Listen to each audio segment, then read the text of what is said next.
क्या आपके accordingly safety और सिक्योरिटी आज की डेट में ड्यू में है? छात्राओं के लिए वामिका नाम की पुलिस वैन चलती है, उसमें पूरी रात लेडी पुलिस रहती हैं।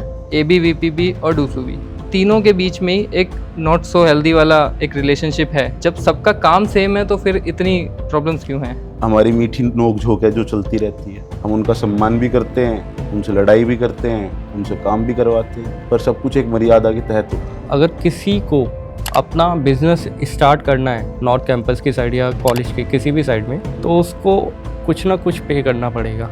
सडनली NSUI आती है और ये सब काम शुरू हो जाते हैं। राष्ट्रीय अध्यक्ष है जो कन्हैया कुमार है, उसने खुद ही कहा हुआ है, ज्वाइन NSUI टुडे लूट इंडिया टुमारो। एक फिजिकल चैलेंज प्रोफेसर को कहा जाता है कि तू अपनी कुर्सी से उठ और चल के निकल। एक प्रिंसिपल की सीट पे पानी डाल दिया जाता है, एक प्रिंसिपल के ऑफिस में गोबर फेंक दिया जाता है। ये दिल्ली विश्वविद्यालय जाना इनके स्टूडेंटों से जाता है। यहाँ पे एक से एक बड़ा क्रांतिकारी स्टूडेंट है, हर कॉलेज के साथ छात्र नेता है, हर डिपार्टमेंट के साथ एक छात्र नेता है। तो ये स्टूडेंट की जो पॉलिटिक्स है वो इतनी एग्रेसिव क्यों काम करती है? भारत युवाओं का देश है और युवाओं में अगर एग्रेशन नहीं होगा तो कैसे युवा? सबसे बड़ा चैलेंज ABVP के लिए क्या रहा है अब तक? ABVP के लिए कोई चैलेंज बड़ा नहीं रहा है। सब कुछ कर सकते हैं आराम से। छात्रों का सबसे बड़ा संगठन है विश्व का, आप जो बोलोगे वो हो जाएगा। बच्चों के लिए खिड़कियां तोड़ी जा रही है। एक सरफिरा उठता है, जाके एक शीशे को तोड़ देता है। बच्चा बात नहीं कर पा रहा, नुकर का बात करा बच्चा है। बात होगी ऐसे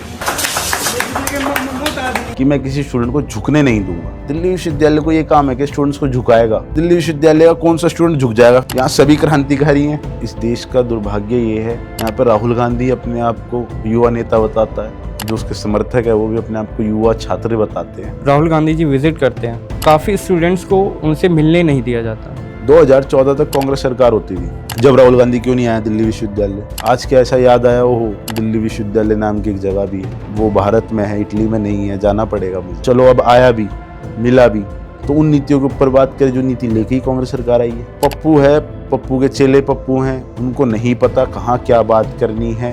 कहता है 80% इतिहास को खत्म किया जा रहा है, कि जो 80% इतिहास को खत्म करना चाहता है, उस इतिहास में आप छात्रों को मुगलों के बारे में पढ़ाना चाहते हो क्या? तो कहीं ना कहीं ये हेट स्पीच के पार्ट है और दिल्ली विश्वविद्यालय में नहीं होने चाहिए।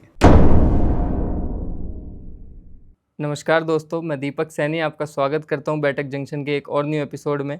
आज हमारे साथ एक ऐसे मेहमान जुड़े हैं जो दिल्ली यूनिवर्सिटी के ABVP में अध्यक्ष पद के उम्मीदवार हैं। तो आइए स्वागत करते हैं ऋषभ चौधरी का। तो भाई स्टार्ट करते हैं। हमें सबसे पहले आप बताइए कि आपकी जर्नी कैसे स्टार्ट हुई? आपने ABVP में ज्वाइन किया या उससे पहले आपके घर में कोई राजनीति में था? इंटरेस्ट कैसे आया आपको? और ये मैंने 12th पास करी 2018 की बात है। अच्छा। तो मैं दिल्ली यूनिवर्सिटी आया, एडमिशन लिया। उस टाइम वहाँ पे जो हमारे सीनियर्स थे वो ABVP के थे, वो मिले, उन्होंने मदद करी काफ़ी हमारी। जैसे एडमिशन कराना, पहले कट ऑफ से एडमिशन होता था, तो CUET ये सब कुछ ऑनलाइन हो गया है, पर पहले कट ऑफ से एडमिशन होता था। तो उस टाइम पे इतना ज़्यादा कनेक्ट हो गया, इतनी हेल्प करी उन्होंने, तो मैंने ABVP ज्वाइन कर ली। फिर आगे इलेक्शन लड़े। फर्स्ट ईयर में मैं अपने कॉलेज का सेंट्रल काउंसलर था। अच्छा। तो ऐसे ऐसे धीरे धीरे जुड़ाव बनता गया। आइडियोलॉजी भी वही थी, और जो आइडियोलॉजी देश के साथ खड़े, वो आइडियोलॉजी किसको पसंद नहीं आई? बिल्कुल। तो ये एडमिशन भी एक बहुत बड़ा मुद्दा है, क्योंकि पहले एडमिशन का प्रोसेस अलग था, अब ड्यू ने एडमिशन का प्रोसेस अलग कर दिया है। तो इस पे आपके क्या विचार हैं? कौन सा सही था? मतलब देखिए, उस समय क्या था, बहुत ज़्यादा स्टूडेंट्स को प्रॉब्लम आती थी एडमिशन कट ऑफ्स में खड़े रहना। दूसरा, इतनी गर्मी होती है, फिर ये डॉक्यूमेंट वो डॉक्यूमेंट, कट ऑफ एक्स्ट्रा चली गई तो कोई पहली कट ऑफ में नहीं आया, किसी ने विड्रॉल डाल दिया, बहुत ज़्यादा कॉम्प्लिकेटेड होता था। अच्छा। जैसे एक कॉलेज से आपने विड्रॉल डाल दिया, दोबारा आप उस कॉलेज में एडमिशन नहीं ले पाओगे। ओके। कई बार स्टूडेंट ऐसे भी होते थे कि कट ऑफ तो सारी हाई हैं, सॉरी लो हो गई, जैसे 7-8 कट ऑफ आती थी, तो 5th कट ऑफ लो आ गई, उसके नंबर ज़्यादा है तो कहीं एडमिशन हो ही नहीं रहा, नंबर ज़्यादा है, 5th या 4th कट ऑफ में क्यों नहीं आए आप? ओके। तो ऐसी प्रॉब्लम्स होती थी। अब ये है CUET है, सीधा मार्क्स नंबर आए, पोर्टल पे एडमिशन की, फीस लिंक आया, अपनी फ़ीस भरी और एडमिशन हो गया। तो भाई आपको लगता है कि ये चीज़ें बिल्कुल ट्रांसपेरेंट हैं? क्योंकि हमारे सुनने में अभी ये भी आया है कि ट्रांसपेरेंसी नहीं है इस चीज़ में। बहुत सारे लोगों का कहना है कि वो चीज़ें मतलब कट ऑफ वाला सिस्टम प्रोसेस जो है वो ज़्यादा अच्छा था बजाय इसके। देखिए क्या चीज़ है कि कट ऑफ में क्या होता था, मेनली कट ऑफ्स में ये होने लग गया था कि जो बोर्ड्स होते थे वो अपना रिजल्ट 100% दे देते थे। CUET आने के पीछे सबसे बड़ा रीज़न क्या है कि एक स्टेट से इतने ज़्यादा स्टूडेंट आना कि बाकी स्टेट के स्टूडेंट्स को एडमिशन ही नहीं मिल पा रहे थे। ओके। वो बोर्ड अपना 100% रिजल्ट दे रहे थे। अच्छा। अब उनमें ये नहीं कि वो स्टेट में सभी स्टूडेंट्स का 100% मार्क्स है, ऐसा कैसे हो सकता है, और वो सभी DU में आ रहे हैं। तो इन चीज़ों को देखते हुए CUET को लाना ज़रूरी था। कई बार क्या होता है, कोई स्टूडेंट कहता है कि मैं बोर्ड्स को अच्छे से परफॉर्म नहीं कर पाया, मैं बीमार था उस टाइम, तो CUET एक मौका है उनके पास। बिल्कुल, ये एक सेकंड चांस मिल जाता है बिल्कुल, स्टूडेंट्स को बिल्कुल। भी। तो ऋषभ भाई, ड्यू का कोई भी स्टूडेंट कोई भी कॉलेज से हो और कोई भी पार्टी से हो, तो अगर वो आपके पास आता है कंप्लेंट लेके, अपनी समस्या लेके आता है, तो आप क्या देखते हैं कि देखिए हमारी आइडियोलॉजी है जो, उसमें ना तो हम जातिवाद करते, ना हम भेदभाव करते। स्टूडेंट हमारे लिए सब एक समान है। कोई भी स्टूडेंट अपनी कोई भी, और ऐसा नहीं है कि कोई सिचुएशन है लेके आता हो, लेके आते हैं, हम काम भी करते हैं। जो हम कर सकते हैं उनके लिए वो हम करते हैं। हमें कोई फ़र्क नहीं पड़ता कौन किस आइडियोलॉजी से आ रहा है। ठीक है, हमारी अपनी आइडियोलॉजी है, हम उस पर स्टैंडेबल हैं, अपनी बात को रखते हैं। पर अगर किसी को भी ड्यू के स्टूडेंट को ज़रूरत पड़ती है, वो किसी भी आइडियोलॉजी का होता है, तो हम उसकी मदद करते हैं। ओके, चाहे वो कोई से भी कॉलेज का हो? कोई भी कॉलेज के, नॉन डूसू कॉलेज के भी स्टूडेंट कई बार फ़ोन करते हैं। उनके दूर दूर दूसरे स्टेटों से फ़ोन आते हैं उनके घर वालों के कि हमको ये प्रॉब्लम है, एग्ज़ाम नहीं दे पा रहे, या फिर एग्ज़ामिनेशन फॉर्म में कोई प्रॉब्लम है। पर वो डूसू कॉलेज के स्टूडेंट ही नहीं होते वो। मतलब डूसू कॉलेज क्या होता है, जो स्टूडेंट वोट नहीं करते। ऐसे 52 कॉलेज या डिपार्टमेंट सब मिला के जो वोट करते हैं, बाकी जो एक्स्ट्रा हैं वो नहीं करते। बहुत से ओके। कॉलेज हैं ऐसे, ठीक। तो उनके भी स्टूडेंट हमसे मदद मांगते हैं, उनकी भी मदद करते हैं। भाई, ये आपने सिक्योरिटी का नाम लिया है, तो इसी पे एक क्वेश्चन है कि क्या आपके अकॉर्डिंगली सेफ्टी और सिक्योरिटी आज की डेट में ड्यू में है? देखिए सेफ्टी और सिक्योरिटी के ऊपर ड्यू के अंदर बहुत काम हुआ है पिछले बहुत समय में, और काफ़ी हद तक है भी। ओके। आप कभी ड्यू में लेट नाइट आओगे तो आप देखोगे कि पूरे कैंपस में स्टूडेंट्स घूम रहे हैं, पूरी रात को 1 बजे 2 बजे तक आराम से घूम रहे हैं। सिक्योरिटी के ऊपर काम भी हुआ है। एक स्टूडेंट्स के लिए, छात्राओं के लिए एक वामिका नाम की पुलिस वैन चलती है, उसमें पूरी रात लेडी पुलिस रहती हैं, लेडी कांस्टेबल रहती हैं, और साथ में एक पेट्रोलिंग, उसका नाम मैं आपको बताऊंगा। तो विद्यार्थी परिषद का जो इससे पिछला डूसू था, उसी ने स्टार्ट करवाया था सिक्योरिटी के लिए। Maybe Tushar Dhedha. Okay. तो भाई यहाँ पे सेफ्टी एंड सिक्योरिटी की बात आ ही रही है, तो मेरा अगला कंसर्न ये है कि देखा जाए तो यूनिवर्सिटी मैनेजमेंट भी, ABVP भी और डूसू भी, सभी लोग बात कर रहे हैं सिर्फ कॉलेज में स्टूडेंट वेलफेयर की, स्टूडेंट की हेल्प करने की, लेकिन फिर भी हमें ये देखने को मिलता है कि आप तीनों के बीच में ही एक नॉट सो हेल्दी वाला एक रिलेशनशिप है, जिसमें कि हमेशा तनातनी चलती रहती है। जब सबका काम सेम है तो फिर इतनी प्रॉब्लम्स क्यों हैं? देखिए इसमें आपको मैं थोड़ा क्लेरिफाई करता हूँ। यूनिवर्सिटी, स्टूडेंट विंग और संगठन, ये सब एक परिवार की तरह है।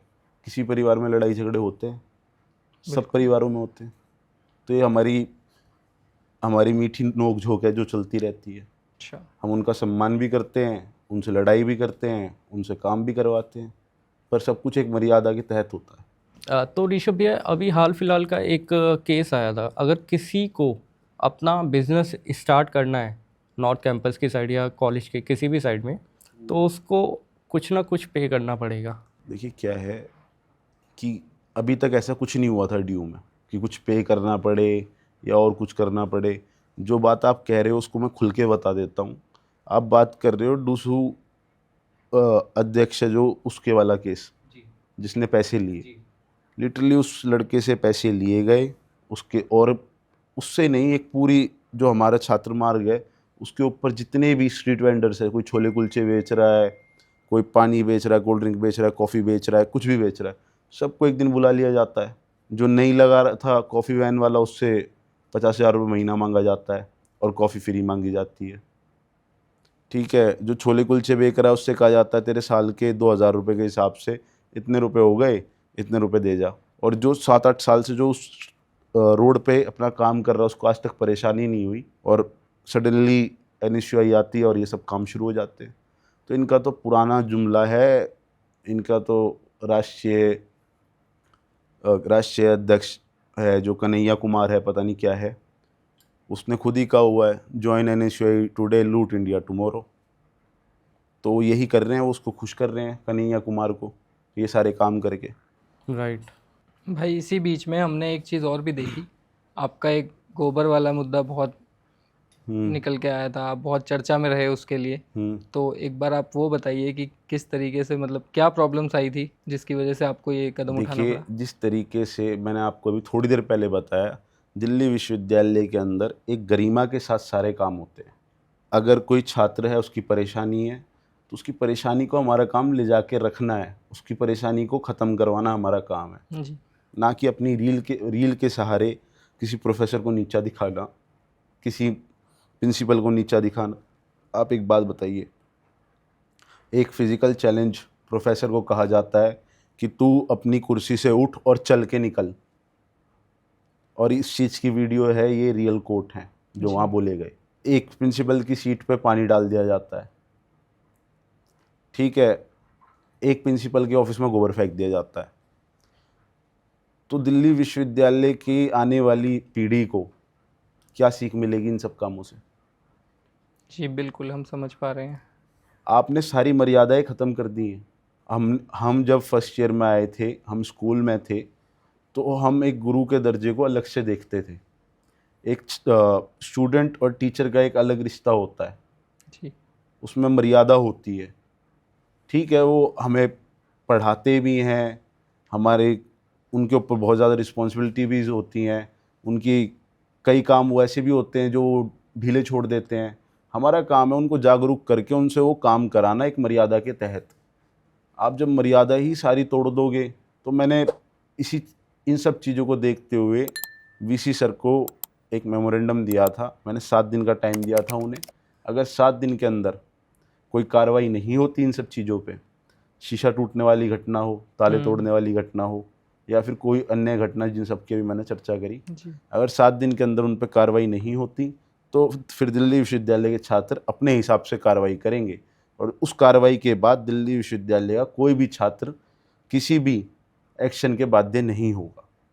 उस एप्लीकेशन में मैं लिख के दे के आया था, और उन्होंने 7 दिन का टाइम पूरा हुआ, उन्होंने कोई कार्रवाई नहीं करी। कमेटी बनाई बस एक, और कमेटी ने कोई कार्रवाई नहीं करी, तो छात्रों ने अपनी आवाज़ उठाई। तो छात्र हैं, गर्मजोशी भी रखते हैं। तो ऋषभ भाई, अभी हाल फिलहाल में एक वीडियो आया था प्रेसिडेंट का, ड्यू के जो प्रेसिडेंट है, उन्होंने आप पे आरोप लगाया था कि अगर टीचर्स बोलते हैं कि अगर भाई आप अगर NSUI ज्वाइन करोगे तो आपकी अटेंडेंस कम लगाएंगे, और अगर आप ABVP ज्वाइन करोगे तो आपकी अटेंडेंस में भी कोई प्रॉब्लम नहीं आएगी और आपके प्रोजेक्ट्स में भी कोई प्रॉब्लम नहीं आएगी। तो इसके ऊपर आप कैसे देखते हैं? देखिए, उसने तो अपना मानसिक संतुलन खो चुका है। वो पिछले कई दिनों से रील नहीं डाल पा रहा, इसलिए वो बिल्कुल खो चुका है मानसिक संतुलन। कुछ भी कहता है कहीं पे भी आके। एक प्रोफेसर का क्या मतलब, एक स्टूडेंट को इस चीज़ के उस पे ला के खड़ा कर देना कि अटेंडेंस मिलेगी नहीं मिलेगी, असाइनमेंट मिलेंगे नहीं मिलेंगे। मैं कह रहा हूँ कोई स्टूडेंट आज जाके अपने सारे असाइनमेंट जमा कर दे, कौन सा ऐसा प्रोफेसर है जो उसको नंबर नहीं देगा? अपनी सारी क्लास ले ले, कौन सा ऐसा प्रोफेसर है जो उसको अटेंडेंस नहीं देगा? कौन रोक सकता है? ये दिल्ली विश्वविद्यालय जाना इनके स्टूडेंटों से जाता है। यहाँ पे एक से एक बड़ा क्रांतिकारी स्टूडेंट है, हर कॉलेज के साथ छात्र नेता है, हर डिपार्टमेंट के साथ एक छात्र नेता है जो अपनी क्लास की भी मदद करता है, कॉलेज के छात्रों की भी मदद करता है। तो मेरे को नहीं लगता, ये तो सब बेबुनियाद बातें हैं। बस एक नैरेटिव चलाया जाता है, झूठे नैरेटिव पे चल रहा है, वो कुछ ना कुछ उठा के ले आता है, झूठा नैरेटिव। अभी हाल फिलहाल में एक नेता आए थे दिल्ली यूनिवर्सिटी में, और उनके बाद ही एक स्टार्ट हुआ मटका कार्यक्रम, जिसमें दिल्ली यूनिवर्सिटी में मटके लगा दिए गए, और मटकों में पानी भी नहीं था, वो ऐसी दिखावट के लिए लगा रखे हैं, क्योंकि मैंने कई वीडियोस देखी हैं। तो भाई, नेता आने के बाद ही क्यों मटके लगे? क्या दिल्ली यूनिवर्सिटी में मतलब इतना कैपेबल नहीं है कि वो वाटर कूलर्स लगा सके? देखिए, दिल्ली यूनिवर्सिटी का उसमें कोई भी रोल नहीं है। एक झूठा नैरेटिव चलाया जाता है चुनाव से पहले कि दिल्ली विश्वविद्यालय को मैं पानी पिलाऊंगा। उसके हिसाब से दिल्ली विश्वविद्यालय प्यासा मर रहा था आज तक, उसको पानी नहीं मिल रहा था। दिल्ली विश्वविद्यालय में नॉर्थ कैंपस की बात कर लो, साउथ कैंपस की बात कर लो आप, या फिर कालका जी कैंपस की बात कर लो।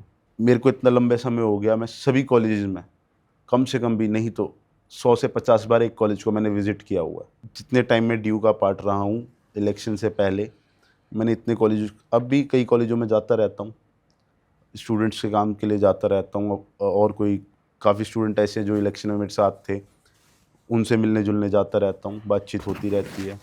किसी का बर्थडे होता है, कुछ होता है तो जाना हो जाता है कभी कभार। तो आज तक मैंने ऐसा कोई कॉलेज नहीं देखा जिसमें वाटर कूलर ना हो, जिसमें पानी ना आता हो, या फिर जिसका ऐसा TDS हो, ये हो वो हो। ये तो क्या है, अपना एक मशीन उठाई, रील बनाई, पर उसके पीछे रील बन गई, ठीक है, अगर कोई कमी भी है तो उसके ऊपर आगे क्या कार्रवाई हुई उसकी कभी रील नहीं आएगी। रील आएगी बस ये कमी है, समाधान कहाँ है उसका, समाधान के ऊपर कभी बात नहीं होती। खासियत ये है, समाधान के ऊपर कभी बात होगी ही नहीं, खाली परेशानी के ऊपर बात होगी कि ये परेशानी है, किसी टीचर से जाके बदतमीज़ी कर दी। कभी उस टीचर से या उस प्रोफेसर से बैठ के उसका उसकी समाधान के ऊपर बात तो हो। हम वो रील भी देखना चाहते हैं, इसका समाधान क्या निकला, स्टूडेंट तक फ़ायदा पहुंच रहा है नहीं पहुंच रहा। पर नहीं, स्टूडेंट तक तो खाली एक रील जा रही है जिसमें बवाल हो रहा है और अपनी PR चल रही है। तो वो PR स्टंट ही था मटके, ड्यू में रख दिए 4 जगह मटके। 4 जगह कौन से, 4 मटके डूस ऑफिस के बाहर, बस एक आधा कहीं और रख दिया होगा ज़्यादा से ज़्यादा। यही हाल पहले था, उनमें पानी नहीं था, यही हाल अब है, उनमें पानी नहीं है। राइट। अगर मटके रखे या तो उनको साफ़ सुथरा रखो, उनमें पानी भरो, नहीं भरा जा रहा पानी, उसमें खाली पड़े रहते हैं। कॉमन स्टूडेंट ही मेरे को टैग करते रहते हैं पूरे दिन, मटके दिखा दिखा। अब उन मटकों का मैं क्या करूं, क्या बोलूं। अब जाके कोई हटा देगा तो अगला यूँ भी कह सकता है कि दिल्ली विश्वविद्यालय को प्यासा मारने ऋषभ चौधरी आ गया। तो वो अपना मानसिक संतुलन खो चुका है पूरे तरीके से। तो भाई इसी बीच में हमने एक और भी न्यूज़ देखी थी कि आपको कोई लाइफ थ्रेट मिला था अभी रिसेंट ही। यार, ये सोशल मीडिया का ज़माना है, कोई भी कुछ हो लिख के डाल देता है, कमेंट भरे रहते हैं, DM भरे रहते हैं। इन चीज़ों का कोई मायने नहीं है कि कौन क्या कह रहा है क्या नहीं, कॉल्स आते रहते हैं उल्टे सुल्टे। पर हमें इन सब चीज़ों में ना पढ़ना है, ना पढ़ता मैं कभी। आ रहे हैं आन दो, जिसको जो करना होगा कर लेगा, कोई फ़र्क नहीं पड़ता। बट आपके लिए एक हेक्टिक तो रहता होगा ना 24 घंटे की इस चीज़ में रहना, कि कोई कमेंट्स कर रहा है, बंदा मैसेज कर रहा है, और कई अच्छे भी होते हैं और कई ख़राब भी होते हैं। देखो, मैं कभी कभार जैसे खोल लिया इंस्टाग्राम, तो देख लिया मैंने कोई लूज टॉक कर रहा है, तो मैं तो हंसता ही हूँ उसको देख के। कि इसलिए हंसता हूँ कि ये पता नहीं कहीं 1000 किलोमीटर दूर बैठ के, ये नहीं पता शाम को क्या होगा क्या नहीं होगा, 1000 किलोमीटर दूर बैठ के खाली फ़ोन पे कमेंट से कुछ भी बोल रहा है। तो ऋषभ भाई, आप जो पेरेंट्स चाहते हैं कि उनका बच्चा दिल्ली यूनिवर्सिटी में पढ़े, तो आप उनको क्या एक मैसेज देना चाहोगे? देखिए, दिल्ली यूनिवर्सिटी में पढ़ना बहुत ज़रूरी है, पर्सनैलिटी में बहुत चेंज आता है। आप नेटवर्किंग आपकी बहुत अच्छी होती है, बहुत चीज़ें सीखने को मिलती हैं, बहुत सारी चीज़ें आपके पास करने को होती हैं। प्राइवेट कॉलेज में किसी में भी आप चाहे MIT यूनिवर्सिटी को उठा लो या और किसी को उठा लो, वो इतने क्रिएटिव और इतनी डाइवर्सिटी नहीं है उनमें जितनी ड्यू में है। ड्यू के अंदर पूरे भारत से स्टूडेंट आ रहे हैं, तो आपको पूरे ऑल इंडिया नेटवर्क्स मिलते हैं। नेटवर्क्स का मतलब ये दोस्त मिलते हैं, उनके कल्चर को आप जान सकते हो, उनकी परेशानियों को आप समझ सकते हो कि इस टाइम भारत में क्या चल रहा है, भारत के किस हिस्से में क्या परेशानी है। तो वो सारी चीज़ें आपको देखने को मिलती है, सीखने को मिलती है, बहुत चेंज आता है आपकी पर्सनैलिटी में दिल्ली विश्वविद्यालय में एडमिशन लेने के बाद। बट देखा तो ये गया है कि बच्चा पूरे साल पढ़ रहा है और जब उसका एग्ज़ाम का टाइम आ रहा है तो बच्चे प्रोटेस्ट करने में लगे हुए हैं उसी कॉलेज के बाद। तो पेरेंट्स की मतलब थोड़ी सी चिंता होने लग जाती है पेरेंट्स को भी। देखिए क्या चीज़ है, अभी बात हो रही है लॉ फैकल्टी की, यस, राइट। तो उसमें क्या है, 500 प्रोटेस्ट वो जायज़ प्रोटेस्ट है उनका। क्या है, अगर आप किसी और यूनिवर्सिटी में डिटेन हो जाते हो तो आप प्रोटेस्ट भी नहीं कर पाओगे। एक दिल्ली यूनिवर्सिटी ही है जिसमें आप प्रोटेस्ट करके अपने हकों को मांग सकते हो। तो क्या होता है, 580 बच्चे डिटेन होते हैं। उसके बाद जो टिकटॉकिया अध्यक्ष है वो एक भी क्लास नहीं गया, उसकी सारी अटेंडेंस शीट पूरी कैंप लॉ फैकल्टी के पास जो मंथली अटेंडेंस शीट होती है वो सब कैलकुलेट करे 38% आ रही है। फिर उसकी निकलवाई तो 48% हो गई, जो अपना सिस्टम पे निकलती है 48% आ गई, उसको डिटेन नहीं किया गया। लॉ फैकल्टी की डीन न जाने कौन सा प्यार जता रही है उससे, कौन सा रिश्ता है इनका आपस में, भगवान जाने। जो बाकी स्टूडेंट्स को किसी की 65 भी है तो उसको भी डिटेन कर दिया गया, इसको नहीं करा गया। ओके। ये प्रशासन मिला हुआ है, बिका हुआ है, क्या है क्या नहीं, इस पे भी आने वाले समय में जल्द कार्रवाई हम करने वाले हैं। ना तो डीन को छोड़ा जाएगा, डीन को हमने वार्निंग दे दी थी पहले ही। मैंने पर्सनली फ़ोन करके भी बोला था कि मैम अगर कल तक ये बच्चे सब एग्ज़ाम में नहीं बैठने लायक हुए तो आप देख लेना। फिर ओके। अगले दिन डीन मैडम आई नहीं, शाम को नोटिस आ जाता है कि सभी स्टूडेंट एग्ज़ाम देंगे। तो कहीं ना कहीं गड़बड़ है ना। डर किस चीज़ का है? अगर वो सही है तो वो आती सामने जवाब देती, पर वही है, कोई चोर था मन में इसलिए आई नहीं, राइट। नोटिस आ गया। पर आज भी हम उनके इस्तीफ़े की मांग कर रहे हैं और हम इस्तीफ़ा लेंगे उनसे। तो ये प्रोटेस्ट मतलब कब तक? हमारी तो जंग है, जब तक हम जीतेंगे नहीं, जब तक हम रुकेंगे नहीं। तो भाई आपने कितने बार इलेक्शन लड़ा है? मतलब देखिए, मैंने 2 बार इलेक्शन लड़ा है ड्यू में। पहली बार अपने कॉलेज का सीसी लड़ा था मैं, सेंट्रल काउंसलर एक पोस्ट होती है, ओके। वो मैं फर्स्ट ईयर में ही लड़ा था। उसके बाद मेरा था कि मैं प्रेसिडेंट के लिए जाऊँ आगे, पर फिर लॉकडाउन हो गया जी। तो इस वजह से नहीं जा पाया। फिर जो सीनियर थे, जो सीनियर कार्यकर्ता थे और वो सारे थे, तो मैं शुरू से ही थोड़ा सा ज़्यादा एक्टिव था। तो उन्होंने कहा कि अब आगे हम दिल्ली यूनिवर्सिटी के लिए ट्राई करेंगे, डूसू के लिए ट्राई करेंगे। जी। तो हम सब ने बैठ के कहा कि चलो करते हैं एक दिन। तो उस दिन से मैंने शुरू हो गई। उसके बाद मैं ड्यू का प्रेसिडेंट लड़ा। तो ऋषभ भैया, देखा गया है जब दिल्ली यूनिवर्सिटी का इलेक्शन होता है तो एक त्योहार सा होता है, फेस्टिवल सा बनाया जाता है। उसमें देखा गया है कि अगर कोई काफिला जा रहा है किसी पार्टी का तो पीछे गाड़ियाँ ही गाड़ियाँ, BMW, मर्सिडीज़ ये चल रही होती है। तो इसका खर्चा कहाँ से आता है? देखिए, खर्चा नहीं होता, ये सब हमारे जो अपने मेरे दोस्त हैं, मेरे भाई हैं, जो अभी तक मेरे साथ पढ़ रहे थे, जो लोग मेरे से कनेक्टिविटी मानते हैं, प्यार मानते हैं, वो सब उनकी है। मेरी अपनी पर्सनल कोई नहीं है। वो हाँ, भाईचारा कह लो आप। वो सब लेके आते हैं, वो सब इकट्ठे चलते हैं, तो 100-200 गाड़ी हो जाती है जब भी। हो जाती है, क्योंकि मैंने देखा गया है कि मतलब साथ में इतनी पब्लिक आपके साथ चल रही है, इतने स्टूडेंट्स आपके साथ चल रहे हैं, नारा लग रहा है, फुल पैम्पलेट्स उड़ाए जा रहे हैं। और मैंने एक चीज़ और नोटिस करी थी, जब इलेक्शन ख़त्म होते हैं तो रोड तो दिखती ही नहीं है, नीचे पैम्पलेट्स ही पैम्पलेट्स पड़े रहते हैं। तो इतना तो शायद देखिए क्या है, दिल्ली यूनिवर्सिटी के अंदर 52 कॉलेजेस हैं, डिपार्टमेंट्स हैं मिला के, जिनमें इलेक्शन होता है। होता तो और भी है, तो डूसू बात कर रहा हूँ मैं। तो जैसे दौलत राम गर्ल्स कॉलेज है, उसके अंदर इलेक्शन होता है, पर वो डूसू को वोटिंग नहीं करते। एक कॉलेज के अंदर कम से कम 21 कैंडिडेट होते हैं। ओके। आप अगर 7 पोस्ट है तो 3 पैनल हो गए, 21 हो गए। वो मेजरली 2 तो हैं ही, एक एडिशनल हर कॉलेज के साथ होता है अपना अलग, जो स्टूडेंट्स मिलके बना लेते हैं। तो 21 कैंडिडेट को आप मल्टीप्लाई कर लो, 52 BQ 60 से मल्टीप्लाई कर लो, आप कितने कैंडिडेट हो गए। तो जिस दिन वोटिंग होती है, कम से कम भी डूसू को मिला के लगभग 1000 के करीब पूरी दिल्ली यूनिवर्सिटी के अंदर स्टूडेंट इलेक्शन लड़ रहे होते हैं।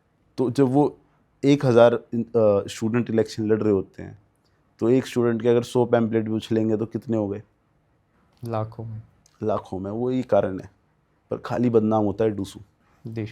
हाँ ठीक है, डूसू का प्रचार ज़्यादा है, प्रसार ज़्यादा है, बोर्ड्स भी ज़्यादा हैं, हर कॉलेज में भी जाना होता है, ठीक है, कहीं ना कहीं चीज़ें होती हैं, पर ये नहीं कि खाली आप पैसे के दम पर दिल्ली विश्वविद्यालय का चुनाव लड़ सकते हो। जो बड़े बड़े पैसे वाले होते हैं वो नहीं लड़ पाते दिल्ली विश्वविद्यालय का चुनाव। अच्छा। जिसको स्टूडेंट एक्सेप्ट करते हैं, अपना लीडर मानते हैं, वही दिल्ली विश्वविद्यालय का चुनाव लड़ पाता है। ओके। अब कोई आपकी ऑडियंस उठ के कह दे कि नहीं ये एक था वो ऐसे ही लड़के चला गया, तो एक आधा गिना चुना तो हर जगह होता है। एक को भी मैं भी देख ही रहा हूँ इतने लंबे समय से। पैराशूट आते हैं, लड़ जाते हैं, चले जाते हैं। तो ये स्टूडेंट की जो पॉलिटिक्स है वो इतनी एग्रेसिव क्यों काम करती है? भारत युवाओं का देश है, और युवाओं में अगर एग्रेशन नहीं होगा तो वो कैसे युवा? और कहते हैं एक छात्र है, उस छात्र में एग्रेशन नहीं होगा तो फिर कैसा छात्र संघ होगा? क्या बात कही। तो ये तो परंपरा है, चलती आ रही है, ऐसे ही चलती रहेगी। तो भाई जब हमने रिसर्च करी आपके आने से पहले, तो हमने देखा कि कुछ क्वेश्चंस हैं जो बहुत ज़्यादा कमेंट्स में रिपीट हो रहे हैं। तो वो कुछ हैं हमारे पास जो हम आपसे पूछना चाहते हैं। ये हमारी ऑडियंस की तरफ से ही है। सबसे पहले एबीवीपी कैसे अलग है बाकी सबसे? देखिए, एबीवीपी ऐसे अलग है सबसे कि एक तो कोई भी आके वहाँ पे इलेक्शन नहीं लड़ सकता। अगर आप इलेक्शन पर्सपेक्टिव से बात कर रहे हो तो वहाँ कोई भी आके नहीं लड़ सकता। एक कार्यकर्ता जो अपनी मर्यादा, अपनी सीमाएं, अपनी गरिमा को जानता है, जो सबका सम्मान करना जानता है, विद्यार्थी परिषद जिसे अपना कार्यकर्ता मानती है, उसको ही एक चेहरा बनाती है, जिस पे विश्वास करती है कि ये कार्यकर्ता आगे चल के ना तो दिल्ली विश्वविद्यालय की गरिमा को ठेस पहुंचाएगा, ना हमारी आइडियोलॉजी को ठेस पहुंचाएगा, ना छात्रों के लिए कोई गलत काम करेगा। ये सब चीज़ों को नाप तोल के कैंडिडेट फाइनल होता है। और सबसे अलग कैसे है? वो सबसे अलग ऐसे है, साल के 365 दिन काम करने वाला संगठन है, और खाली छात्रों के लिए नहीं, समाज के लिए भी। हमारे बहुत से आयाम हैं विद्यार्थी परिषद के। खेलों का आयाम है अपना, हमारा बस्ती बस्ती जाएंगे एक आयाम है, एसएफएस, स्टूडेंट फॉर सेवा करके बोलते हैं उसको। तो वहाँ पे बस्तियों में जाकर स्टूडेंट्स को पढ़ाना। तो हम छात्रित्व की तो बात करते करते हम साथ साथ समाज की भी बात करते हैं, और साल के 365 दिन काम करते हैं। हमारे कार्यकर्ता और पूरे भारत में काम करते हैं, और विश्व का सबसे बड़ा संगठन इसीलिए कहलाते हैं। तो भाई एबीवीपी में कोई अलग प्रोसेस है एक कैंडिडेट चूज़ करने का, या फिर ये आपसी एक कमेटी है जिसके तहत ये काम हो जाता है? देखिए, कैंडिडेट चूज़ करने के ऊपर यही है, कमेटी भी है, और जिस कैंडिडेट के लिए सभी कार्यकर्ता बोलते हैं कि क्या होता है, एक्सेप्ट करता है आपको हर एक कार्यकर्ता as a senior, as a face. तो उन चीज़ों को देखते हुए वो कमेटी डिसीजन लेती है कैंडिडेट के लिए कि ये इस साल के लिए परफेक्ट कैंडिडेट है। और कितना कार्यकाल रहता है एक कैंडिडेट का? एक कैंडिडेट का कार्यकाल आप मान लो 10 महीने का होता है। ओके। क्योंकि 1 महीना चुनाव का, 1 महीना अगले चुनाव का, और बीच में भी काफ़ी रिजल्ट, जैसे हमारा रिजल्ट अब की बार लेट हो गया, तो मेरे अकॉर्डिंग 8 ही महीने का कार्यकाल मिलेगा अब की बार। तो ऋषभ भैया, आज तक आपको सबसे वियर्ड कंप्लेंट कौन सी मिली है? सबसे वियर्ड कंप्लेंट यार अभी ही मिली है मेरे को। क्या कंप्लेंट थी? वो कंप्लेंट ये थी कि एक छोला कुलचे वाला कह रहा है मेरे से पैसे मांग रहे हैं, जिससे हम फर्स्ट ईयर जिससे छोले कुलचे खा रहे हैं, उसे वो यूँ कह रहा है कि किसको ला के बिठा दिया, क्या करवा दिया। गार्ड्स, यूनिवर्सिटी के गार्ड्स भी परेशान हैं, जो लोकल वेंडर्स हैं वो भी परेशान हैं कि ये कौन आ गया है, क्या हरकतें कर रहा है। ये हमने इतने 10 डूसू देख लिया, आज तक ऐसा कोई इंसान नहीं देखा हमने जो ऐसी हरकतें करता हो। गार्ड से लड़ना, क्या कहते हैं, छोले कुलचे वालों से पैसे मांगना, गार्ड से कहना कि जहाँ वीसी गाड़ी खड़ी है मैं वहाँ गाड़ी खड़ी करूँगा। तो ये बेतुकी खाली वो पीआर और हवाबाजी वाली चीज़ें हैं। किसी गार्ड से क्या ने सल्यूट नहीं करा, तूने सल्यूट क्यों नहीं करा, बुला के बोलना कि मैं प्रेसिडेंट हूँ, मेरे को सल्यूट कर। तो तानाशाही विचारों का इंसान होता है ना, ऐसी चीज़ें करने के प्रयास हो रहे हैं। तो ये वियर्ड कंप्लेंट ही है मेरे लिए। सारी निचले स्तर की राजनीति है ये। कोई भी राजनीति का स्तर नहीं छोड़ा हुआ इस टाइम दिल्ली विश्वविद्यालय में। राइट, सही कहा। तो ये भाई जो फूड कार्ट वाले जो लड़का था जिसके ऊपर ये सारा हुआ, वो तो मेरे ख्याल से ड्यू का ही स्टूडेंट भी है, हाँ, वो रामजिस का स्टूडेंट है, अभी भी है। अभी भी है, ओके, बीकॉम सेकेंड ईयर का छात्र है वो। तो आपका जूनियर है मतलब? देखिए, दिल्ली विश्वविद्यालय में पढ़ रहे सभी छात्र जिन्होंने मेरे को मत दिया है, 19,000 छात्रों ने मेरे को वोट दिए हैं, तो सभी मेरे जूनियर है। एक जूनियर या सीनियर से अपनी परेशानी बता सकता है, तो मैं सभी दिल्ली विश्वविद्यालय में पढ़ने वाले छात्रों को जो मेरे से छोटे हैं उनको मैं जूनियर ही मानता हूँ, वो चाहे किसी भी कॉलेज के हों। और आप भाई कौन से कॉलेज से हैं? मैंने अभी तो मैं नॉर्थ कैंपस एमए कर रहा हूँ बुद्धिस्ट डिपार्टमेंट से। मेरा वैसे कॉलेज श्यामलाल कॉलेज था, श्यामलाल जहाँ से मैंने ग्रेजुएशन करी थी। ओके। तो ऋषभ भैया, देखा गया था जो लड़का था फूड कार्ट वाला, वो उनने पहले आपके पास आया, आपके साथ वीडियो बनाई उन्होंने, फिर वो उनके साथ वीडियो बनाई, ठीक है? तो इस पर क्या बोलोगे कि एक पक्ष आपके साथ है और वही पक्ष आपके खिलाफ भी है? देखिए क्या है, वो एक छात्र है जो अभी सेकंड ईयर में है। जब उसको 50 लोगों को घेर लिया जाएगा और उससे कहा जाएगा ये बोलना है, तो वो बोलेगा। मैं उसकी कंप्लेंट, उसने कहा भैया मैं कंप्लेंट दूंगा। जब उसने कंप्लेंट दी, उसके बाद मैंने उसको ड्रॉप किया, मैं निकला। आधे घंटे 1 घंटे के अंदर मेरे को कुछ काम था, मैं अपना काम के लिए गया, वो आ गए।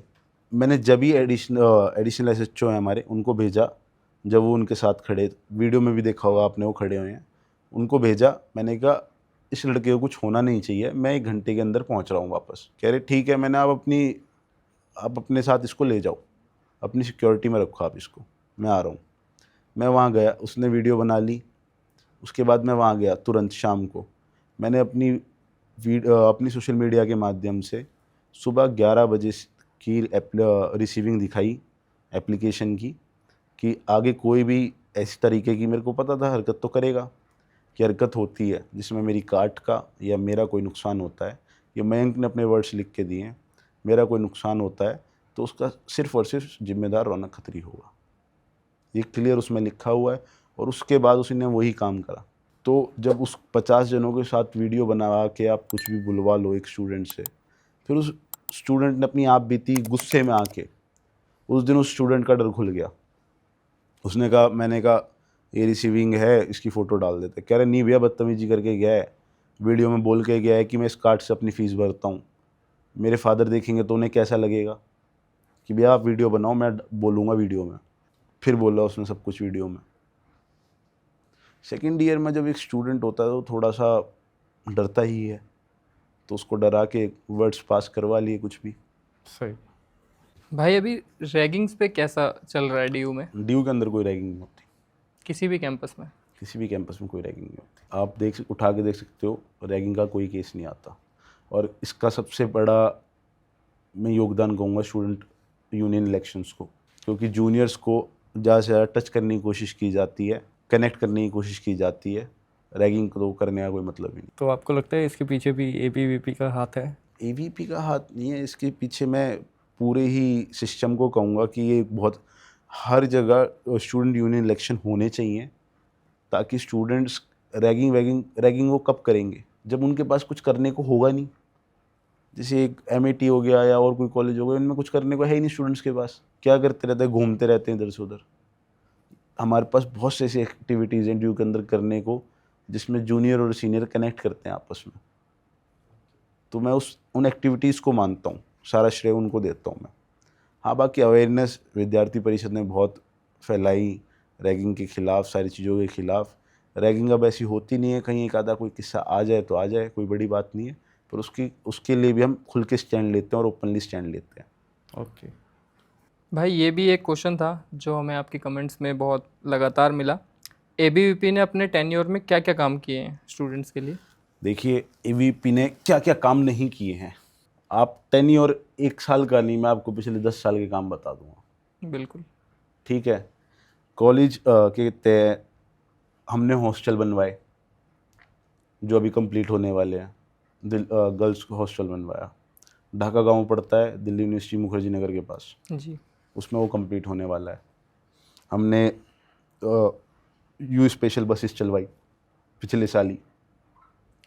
हमने वामिका नाम से सिक्योरिटी वैन चलवाई, ठीक है, और हमने ऐसे अनगिनत काम करे, चाहे वो मेडिकल सेंटर हो, चाहे स्टूडेंट सेंटर हो, बहुत सारे ऐसे काम करे जिनको हमने आगे बढ़ाया और वो हमारे प्रोजेक्ट कंप्लीट हो जाएंगे। मैं बताने लगूँगा तो एक बहुत बड़ी लिस्ट है, ये मैंने मोटा मोटी आपको सारे काम बताए हैं अभी, और कुछ चीज़ों के ऊपर हमारी जंग अभी चल रही है, चाहे वो प्रशासन से हो, सरकार से हो, किसी से भी हो। हमने जो वादे करे हैं हम उनको पूरे करने की कोशिश हमेशा करते हैं। तो भाई मोटा मोटा एक बार ये वादे किस तरीके के या किस चीज़ में अभी काम कर रही है एबीवीपी? बहुत सारी चीज़ों पे काम कर रही है। स्टूडेंट वेलफेयर के बहुत सारे काम ऐसे हैं जिन पे लगे हुए हैं। एक मुद्दा बहुत आता है मेट्रो कंसेशन पास, उस पर भी हम जी। लगे हुए हैं। इन फ्यूचर वो भी चीज़ होगी कल को, हम चाहते हैं वो चीज़ हो स्टूडेंट्स के लिए। तो ऐसी बहुत सारी चीज़ जिन पर हम लगे हुए हैं, अभी काम कर रहे हैं। तो ऋषभ भाई, सबसे बड़ा चैलेंज एबीवीपी के लिए क्या रहा है अब तक? ईवीपी के लिए कोई चैलेंज बड़ा नहीं रहा है। सब कुछ कर सकते हैं आराम से। छात्रों का सबसे बड़ा संगठन है विश्व का, आप जो बोलोगे वो हो जाएगा। फिर भी कोई चीज़ ऐसी जिसमें जो मतलब कराने में टाइम लग गया हो एबीवीपी को, या जिसके लिए बहुत लंबी जंग आपने लड़ी हो? देखिए क्या है कि हमने अभी तक खाली जंग जो लड़ी है वो वामपंथ के खिलाफ लड़ी है। हमने आइडियोलॉजिक जंग लड़ी है हर जगह। आइडियोलॉजिकली जंग आप कह सकते हो, जो नरेटिव चलाते हैं, जैसे राहुल गांधी मिशन सिंदूर के बारे में बोलता है, ठीक है, वामपंथी उसके समर्थन में आते हैं। लेफ्टिस्ट इंडियन आर्मी को रेपिस्ट बताते हैं। तो ऐसी सारी चीज़ों के खिलाफ हमें बहुत समय लगा। अभी हम उस पर अभी भी हमें समय लग रहा है। हम भारत से वामपंथ को ख़त्म करना चाहते हैं, बिल्कुल वामपंथियों को, वामपंथ को ख़त्म करना चाहते हैं। जो देश के खिलाफ बात करते हो उस आइडियोलॉजी को हम ख़त्म करना चाहते हैं। हमें उसमें टाइम लग रहा है और जल्दी हम करेंगे भी। ऋषभ भाई, अगर आप राजनीति में नहीं आते तो क्या करते? राजनीति में तो देखो अब भी नहीं कहा जाएगा कि मैं राजनीति कर रहा हूँ। मतलब स्टूडेंट राजनीति में, क्योंकि अभी आपके पास एक अच्छा पद है जहाँ से आप काम कर पा रहे हैं। देखिए क्या है कि अगर मैं उसमें नहीं आ रहा होता तो मैं अभी पढ़ाई कर रहा होता। मेरा मन था बड़ा, एक पब्लिक पॉलिसी नाम से एक कोर्स है उसको करने का। अच्छा, हाँ, मैं अभी लंदन स्कूल ऑफ इकोनॉमिक्स में होता। तो और फ्यूचर में क्या प्लान है आपका? आप आगे भी राजनीति में ही रहना चाहेंगे इससे निकल के, या फिर देखिए, आप? मैं राजनीति में रहूँ ना रहूँ, मैं छात्र राजनीति में रहूँ ना रहूँ, जो मेरा बिहेवियर और जो मेरा नेचर हो चुका है वो मेरा ऐसा ही हो चुका है कि गलत को गलत बोलना, सही को सही बोलना, लोगों के काम आना, लोगों के लिए खड़ा होना। तो अब वो किसी भी माध्यम से हो, चाहे वो राजनीति से हो, चाहे वो बिना राजनीति के हो, काम तो यही करना है। तो ऋषभ भाई, एक पॉलिटिशियन जिसे आप फॉलो करते हो? देखिए, एक तो नहीं बोल सकता है, तो बहुत सारे अच्छे अच्छे, पर मेरे को नितिन गडकरी जी बहुत ऐसे लगते हैं कि जो बोलते हैं वो कर देते हैं। क्योंकि पिछले लंबे समय में मैं ट्रैवल बहुत करता हूँ, तो जो मैंने देखा है, मैं ऑल ओवर इंडिया मैंने ट्रैवल किया हुआ है बाय रोड। तो मैंने आज तक जो देखा है कि जो आज के टाइम में इंडिया के अंदर मैकेनिज़्म है पूरा सड़कों का, जाल बोल सकते हैं जिसे हम, A1 है। हाँ, वो अलग बात है, थोड़ी शिकायत सबको टोलों की है, पर जल्दी ख़त्म होगी वो भी, मुझे भी है कहीं ना कहीं। पहले से सुधरी है लेकिन चीज़ ना? हाँ, सुधरी है। हमें लगता है काम होने में, टाइम होते हैं, सभी काम होते हैं, टाइम लगता है। भाई, डीयू के कौन से कॉलेज में आपको ऐसा लगता है कि थोड़े बहुत चेंजेस लाने की ज़रूरत है मैनेजमेंट को? आपको ऐसे कोई 3 नाम बताने हैं अगर। डीयू के किस कॉलेज में मैनेजमेंट में फ़र्क लाने की हाँ, ज़रूरत बेसिकली है? कि छात्र की हेल्प करने के लिए या स्टूडेंट्स वेलफेयर के लिए काम होने की ज़रूरत है, और वो मैनेजमेंट ही कर सकता है। देखिए क्या है कि ये आपका क्वेश्चन है तो ठीक, और आप किन्हीं भी कॉलेजों को इस तरीके से नहीं बांट सकते कि सभी कॉलेजेस में धीरे धीरे समय के अकॉर्डिंग बदलाव आ रहे हैं, वो पूरी कोशिश कर रहे हैं बदलाव लाने के लिए, सभी जगह काम हो रहा है। ऐसी कोई भी फैकल्टी नहीं होती जो एक स्टूडेंट का काम ना करना चाहती, कोई भी फैकल्टी नहीं होती। उनका काम ही ये है कि उनको स्टूडेंट्स को पढ़ाना है, स्टूडेंट्स को फेस करना है, और वो करते हैं इस चीज़ को। आप किसी को भी साथ भेदभाव नहीं कर सकते कि हाँ ये 3 कॉलेज हैं जो स्टूडेंट्स के लिए काम नहीं करते, इनकी फैकल्टी चेंज होनी चाहिए। आप ये चीज़ बोल नहीं सकते किसी भी कॉलेज के लिए। आप पूरी फैकल्टी को ब्लेम नहीं कर सकते ना। कोई एक इंसान भी अगर ऐसा हो जी। जैसे किसी भी कॉलेज में कोई एक प्रोफेसर ऐसा हो जो पसंद ना हो स्टूडेंट्स को, या थोड़ा रूड हो, कई बार हो जाते हैं, एज ज़्यादा हो जाती है तो भी रूड हो जाते जी, हैं थोड़े से बिल्कुल। वो। तो ऐसी पूरी फैकल्टी को हम टारगेट नहीं कर सकते। ओके। ऋषभ भाई, एक चीज़ देखी गई है अभी, बच्चों के लिए खिड़कियां तोड़ी जा रही है। देखिए मैं आपको बताऊं, दिल्ली के अंदर भी गर्मी का मौसम है, ठीक है। ठीक है। एक सरफिरा उठता है, जाके एक शीशे को तोड़ देता है 4 स्टूडेंट्स के आगे, कि मैं किसी स्टूडेंट को झुकने नहीं दूंगा। उस सरफिरे को ये नहीं पता कि अंदर पीसीज लगे हुए हैं, सिस्टम चल रहे हैं, एग्जामिनेशन ब्रांच है, वो वहाँ पे एसी भी है, वहाँ पे स्टाफ भी है, और वो शीशा इसलिए नहीं है ताकि कोई स्टूडेंट झुके। वो शीशा इसलिए है कि जो रूम के अंदर एयर कंडीशनर चल रहा है उसकी कूलिंग को रोकने के लिए, क्योंकि वो जो मशीनरी है वो गर्म ना हो, एक टेम्परेचर मेंटेन करना पड़ता है। दिल्ली विश्वविद्यालय को ये काम है कि स्टूडेंट्स को झुकाएगा, और दिल्ली विश्वविद्यालय का कौन सा स्टूडेंट झुक जाएगा फैकल्टी के आगे, मेरे को ये नहीं समझ में आता। कोई नहीं। यहाँ सभी क्रांतिकारी हैं, कोई नहीं। ये तो एक झूठे नैरेटिव चलाए जाते हैं, वो शीशा तोड़ दिया एग्जामिनेशन ब्रांच का, अब उसके ऊपर बोलूँ क्या, ये तो गलत होगा, स्टूडेंट कहेंगे प्रॉपर्टी तोड़ दी। तो उसने कहा मैं किसी स्टूडेंट को झुकने नहीं दूंगा, उसने उठा के ये बोल दिया। तो एक चीज़ और ऋषभ भैया, जेएनयू भी एक बहुत बड़ी यूनिवर्सिटी है। जेएनयू, हाँ जी, आपने भी कई बार विज़िट किया होगा मेरे ख्याल से वहाँ पे स्टूडेंट की जो एज है ना, वो 50 ईयर्स है, और वो हॉस्टल में रहते हैं। ठीक है। तो कई बार वो चीज़ खुल के आई है कि भाई 50 ईयर्स का स्टूडेंट हॉस्टल में रह रहा है, और हॉस्टल का नॉर्मली आपको पता है रेंट कितना होता होगा, क्योंकि वो गवर्नमेंट का हॉस्टल रहता है, मेरे ख्याल से 2-2.5 हज़ार रुपये महीने ही होता होगा। उसका खाना पीना भी फ्री है, सब कुछ उसका फ्री है। पहली बात तो वहाँ 2-2.5 हज़ार रुपये रेंट ही नहीं है, वहाँ 200 रुपये रेंट है। ओके। ठीक है। और जो 50 साल के इस चीज़ के खिलाफ हम भी हैं, पर इस देश का दुर्भाग्य ये है, यहाँ पर राहुल गांधी अपने आप को युवा नेता बताता है, तो जो उसके समर्थक है वो भी अपने आप को युवा छात्र बताते हैं 50 साल की उम्र में, और हॉस्टलों पे कब्जा मार के रुके रहते हैं। तो अगर आपने नाम ही ले दिया राहुल गांधी जी का, तो एक चीज़ और, जब राहुल गांधी जी विज़िट करते हैं तो काफ़ी स्टूडेंट्स को उनसे मिलने नहीं दिया जाता। ठीक है। और जबकि किसी और पार्टी का अगर कोई भी नेता आता है तो सब जाते हैं, फ़ोटो वोटो खिंचवाते हैं, उनसे अपनी कंप्लेंट शेयर करते हैं। तो वो क्या था? देखिए मैं आपको बताऊं, राहुल गांधी विजिट करते हैं तो मेरे अकॉर्डिंग ये तो मेरे को नहीं पता कि स्टूडेंट को मिलना था उसको किससे नहीं मिलने दिया गया, बट जिन स्टूडेंट्स को, जो इलेक्टेड सेक्रेटरी है हमारी, मेरे पैनल में जो इलेक्टेड सेक्रेटरी है, उसको रोका गया उसके ऑफिस में जाने से। क्यों? क्योंकि वहाँ पे राहुल गांधी आया हुआ है। और किसको बता के राहुल गांधी वहाँ आया हुआ है? या तो ऑफिशियल दौरे पे आ, हम तेरी सारी चीज़ों को ठीक मानेंगे, बिना बताए आके और ऐसे मुद्दों पे बात करना जो मुद्दे लेके ही कांग्रेस सरकार आई थी। क्या क्या मुद्दे थे? 2014 तक कांग्रेस सरकार होती थी, जब राहुल गांधी क्यों नहीं आया दिल्ली विश्वविद्यालय? जब इन मुद्दों की बात क्यों नहीं करी राहुल गांधी ने? आज ही आना है, बिना बताए आना है, और आज दिल्ली विश्वविद्यालय की याद आ गई। क्यों? आज क्या ऐसा याद आया? ओहो, दिल्ली विश्वविद्यालय नाम की एक जगह भी है, वो भारत में है, इटली में नहीं है, जाना पड़ेगा मुझे। और ओहो, उसके अंदर ये परेशानी भी है, वहाँ छात्र परेशान भी हैं। 2014 से पहले क्यों नहीं आया राहुल गांधी यहाँ पे? छात्रों से क्यों नहीं मिला? और चलो अब आया भी, मिला भी, तो उन नीतियों के ऊपर बात करें जो नीति लेके ही कांग्रेस सरकार आई है।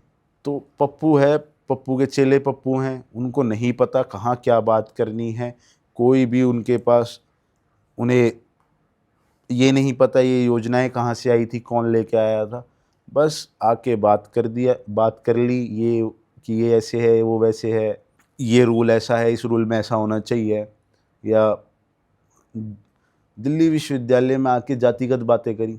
आप एक जगह जहाँ पे स्टूडेंट्स पढ़ते हैं, तो हम स्कूल में हों चाहे हम कॉलेज में हों, हमें तो बचपन से एक ही सीख दी गई है कि सारे विद्यार्थी, कोई किसी भी मज़हब का हो, कोई किसी भी धर्म का हो, कोई किसी भी जाति का हो, चाहे वो हमारे संविधान से उठा के दिखाए, स्कूल के अंदर एक समान है। और मेरा तो मानना ये भी है कि समाज के अंदर भी एक समाज है, एक समान है। पर राहुल गांधी आता है और दिल्ली विश्वविद्यालय में बैठ के कहता है जातिगत जनगणना होनी चाहिए। मैं भी मानता हूँ होनी चाहिए, पर SC OBC को दबाया गया, इतिहास को हटाया जा रहा है, ऐसी बातें करता है। इतिहास को कहता है 80% इतिहास को ख़त्म किया जा रहा है।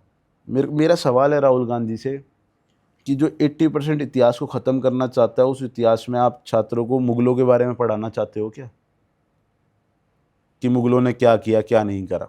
इतिहास की बात करने से आपका मतलब क्या था? कहीं ना कहीं ये बात मुगलों से रिलेटेड थी, तो आप उनको पढ़ाना चाह रहे हो, जिस देश के वासी नहीं, जिनका इस देश से कोई मतलब नहीं, जिन्होंने इस देश को लूटा, आप उनके बारे में पढ़ाना चाह रहे हो दिल्ली विश्वविद्यालय के छात्रों को। आप फिर कहीं ना कहीं ऐसी बातें कर रहे हो, हेट स्पीच बोल देते हैं जिसको, कि आज से 100 साल पहले आप लोगों को दबाया गया, इनके द्वारा दबाया गया, उनके द्वारा दबाया गया। भारत प्रगति कर रहा है, एक अच्छे स्तर पे जाने को तैयार है। आज सभी जाति के लोग साथ बैठ के खाना खाते हैं, सारी चीज़ों को नकार चुका है, भारत के युवा नकार चुके हैं इन सब चीज़ों को, जातियों। अब दोबारा उन चीज़ों को उठा के ला रहे हो ताकि भेदभाव पैदा हो, आपसी मतभेद हो। तो कहीं ना कहीं ये हेट स्पीच के पार्ट है और दिल्ली विश्वविद्यालय में नहीं होने चाहिए। ओके। तो ऋषभ भाई, आप पेरेंट्स के लिए क्या मैसेज देना चाहते हैं जो अपने बच्चों का एडमिशन ड्यू में कराना तो चाहते हैं, लेकिन कई बार वो ये देखते हैं कि ड्यू में राजनीति की वजह से, पॉलिटिक्स की वजह से थोड़ा सा मैस्ड अप रहती हैं चीज़ें, बहुत अच्छी चीज़ें भी आती हैं ड्यू की बाहर, लेकिन कुछ ये वाला फेसेस भी निकल के आते हैं बाहर कि ड्यू में सिर्फ राजनीति ही चल रही है, बच्चे पूरे पूरे साल उसी में लगे हुए हैं। तो पेरेंट्स कहीं ना कहीं इस चीज़ को लेके फिक्र करते हैं कि बच्चे सिर्फ इसी चीज़ में फिर निकल जाएंगे या उनकी पढ़ाई इस चीज़ से हैम्पर होगी। देखिए, ये ना एक थोड़ा सा लोग गलत सोचते हैं इसके बारे में कि पूरे साल ही ये होता है। एक फेस्टिवल है, इसको फेस्टिवल की तरह सारे स्टूडेंट एंजॉय करते हैं हर साल। उसके बाद स्टूडेंट वेलफेयर के लिए सारे स्टूडेंट काम करते हैं, और ये होना बहुत ज़रूरी है। हर तरीके से एक स्टूडेंट को अपनी आवाज़ को उठाना आता है सामाजिक तौर पे, और वो किसी भी फील्ड में इन फ्यूचर जाता है तो उसको कुछ ना कुछ इन चीज़ों का बेनिफिट ही मिलता है उसकी पर्सनैलिटी में। तो मैं यही कहना चाहूँगा, दिल्ली विश्वविद्यालय सबसे बेस्ट है स्टूडेंट्स के लिए। यहाँ पे आएँ, पढ़ें, और पूरे देश से स्टूडेंट आते ही हैं, सीटें तो बचती ही नहीं। जी बिल्कुल। और भाई, आपकी पूरी कॉन्वर्सेशन के बाद ये तो हमें समझ में आ गया कि आपकी लड़ाई किसी एक पर्टिकुलर बंदे से नहीं है, ये लड़ाई आपकी व्यक्तिगत नहीं है, ये लड़ाई आपकी सिर्फ हित के लिए है, स्टूडेंट्स हित के लिए। बिल्कुल। तो फिर आप मैनेजमेंट को इसके लिए क्या एक मैसेज देना चाहेंगे, या कुछ भी आप अपनी तरफ से बोलना चाहें मैनेजमेंट को? देखिए, मैनेजमेंट को हम टाइम टू टाइम सारी चीज़ें बोलते हैं, जो स्टूडेंट हित के लिए होती है वो सारे काम हम मैनेजमेंट को बोलते हैं। मैनेजमेंट भी हमारा कोई दुश्मन नहीं है। मैनेजमेंट और छात्रों के बीच में एक अच्छा तालमेल होना चाहिए, एक फेयर चीज़ें होनी चाहिए, सारी चीज़ें। और मैनेजमेंट से मेरा यही है कहना है आखिरी में कि स्टूडेंट वेलफेयर के लिए हम काम करते हैं, हमारे कामों को कहते हैं मैनेजमेंट भी सराहना देता है, और इस पर ज़्यादा कुछ खास मैनेजमेंट से मैं कहना नहीं चाहूँगा, क्योंकि ठीक है, सारी चीज़ें चल रही हैं ठीक, कोई मैनेजमेंट जुल्म तो कर नहीं रहा है छात्रों को। ओके, तो इसी के साथ हम इस एपिसोड को समाप्त करते हैं। बहुत अच्छा लगा ऋषभ भाई आपके साथ, आप अपना कीमती टाइम निकाल के हमारे पास आए, आपने इतना टाइम हमें दिया, बहुत बहुत शुक्रिया आपका। और आप सभी लोग ऋषभ भाई से डायरेक्ट जुड़ सकते हैं, इनका सोशल मीडिया हैंडल आपको हमारे डिस्क्रिप्शन में मिल जाएगा। Thank you so much. बैठक जंक्शन का मैं बहुत बहुत धन्यवाद करूँगा, मुझे यहाँ पे बुलाया, और जो सवाल सभी पूछना चाहते हैं वो सवाल आप लोगों के द्वारा पूछे गए और मेरे द्वारा उनके जवाब दिए गए। तो मैं इस चीज़ को अच्छा मानता हूँ कि जो सवाल दुनिया पूछने चाहती है मेरे जवाब उन तक पहुँच गए आप लोगों के माध्यम से। बहुत बहुत धन्यवाद। तो दोस्तों, इसको हम यहीं विराम देते हुए आप लोगों से विदा लेते हैं। अगर आप भी ऋषभ भाई के साथ जुड़ना चाहते हैं तो उनका सोशल मीडिया हैंडल हमारे आपको डिस्क्रिप्शन में मिल जाएगा। Thank you so much.